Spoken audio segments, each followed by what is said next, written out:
Hi, it's Alicia from the Pretty Brown Eye Reader, and today I am coming with my March wrap-up. First of all, I forgot a clip from my February wrap-up, so I'm going to insert that clip here. So I just finished Ernest Gaines' The Tragedy of Brady Sims, and it is a novella that was written in 2017, and he died in 2019, so he actually wrote this 2 years before, was published 2 years before he died. And it's classic Ernest Gaines, set in New Orleans, has a lot of Southern dialect in it, and the novella starts off with a shocking first scene, and the story slowly unveils of why the shocking scene happens at the beginning of it. And I really want to read more Ernest Gaines. This story reminded me a lot of his book, The Gathering of Old Men, which I read years ago. And he's just a fascinating writer to me, how he always can capture his home state and the conditions that he was raised in as a young man come out in his writing. The first thing I want to talk about for my reading in March is a short story that I read by Ernest Hemingway, and the name of the short story is Hills Like White Elephants. And I heard about this short story from Marlon and Jake's podcast. It is Marlon James and his editor, and they have this podcast where they talk about dead writers, and they said what better fun than to pick at dead writers. And so they were saying that this Ernest Hemingway short story is a perfect short story. I would have to disagree. I've read much better, and if you've read it, please let me know. The elements of the short story are that there's this couple in a restaurant, and they're having to make a major decision, and you don't know their name, you don't know what the decision, all that is. And so I can see maybe why that's considered to be a perfect short story, because very little detail is given. But at the same time, I'm like, nah, I've read better. Including during this month, I read Everyday Use by Alice Walker. And in that, it's a story of a mother and two sisters. And the mother has quilts that she wants to give the youngest sister who is not educated, and the older sister who is educated views the quilts as pieces of art that show her heritage, as opposed to her sister who views these quilts as her heritage but can use for everyday use. So which one is better, to have your heritage up on as art, or is it better to use it every day? So that short story to me broke down so much in a short amount of words, as opposed to that Ernest Hemingway one.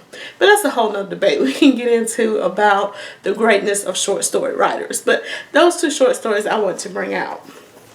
A book that I read this month is from the one and only Toni Morrison, and that is Sula. And I read this because on Instagram, A Special Kind of Trouble, I think that is her Instagram name. I'll put it in the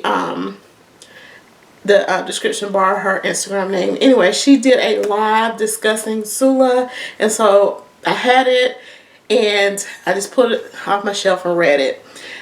I was very intrigued because generally I kind of struggle with Toni Morrison. I know others, they can fly through her books no problem. Me, I struggle. But this one, I flew through it. I read it in like 2 days, and I was shocked by that. And for those that don't know, Sula is about a young woman who has a mind of her own, and in her town she's looked at as a pariah because of her actions, especially when it comes to concerning men. But to me, the whole book was about this whole town. But in our discussion on Instagram, it came out that Sula and her family are the ones that keep everybody else in check. And so even though Morrison describes all the people in the town, it truly is about Sula and her family and their interactions with the community. So if you're looking for a Toni Morrison to start with, I would suggest this one, Sula, because you would get fascinated and wrapped up in the characters. And I don't even think it's 200 pages long. I think it's like 100. Yeah, it's like 170 something pages. So it won't take long to get it done. So this month I listened to The Girl Who Smiled Beads, and the author's name is Clemantine Wamariya, and she's assisted writing by Elizabeth Weil.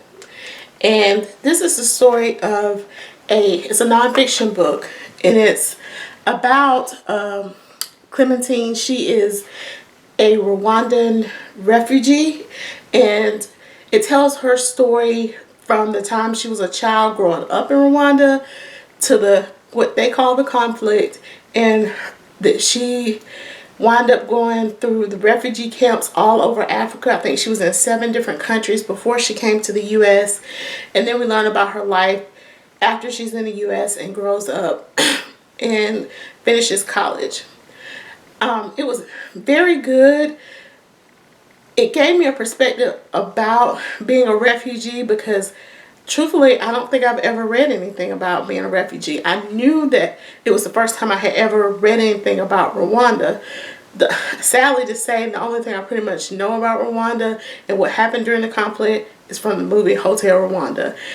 And that's not good. So one of the things I hope to, from reading this and listening to this book, is to pick up more, whether fiction or nonfiction, about Rwanda and learn about this important time in world history. March is also March Mystery Madness Month, in which several people on BookTube read mysteries. I've been a host in prior years, but this year I wasn't able to. But I still want to, of course, read a mystery or two. And I was only able to complete one, and that is Blackwater Rising by Attica Locke. Last year I read Bluebird during March Mystery Madness, and then when the follow-up to that book, Heaven My Home, came out, I read that during last year.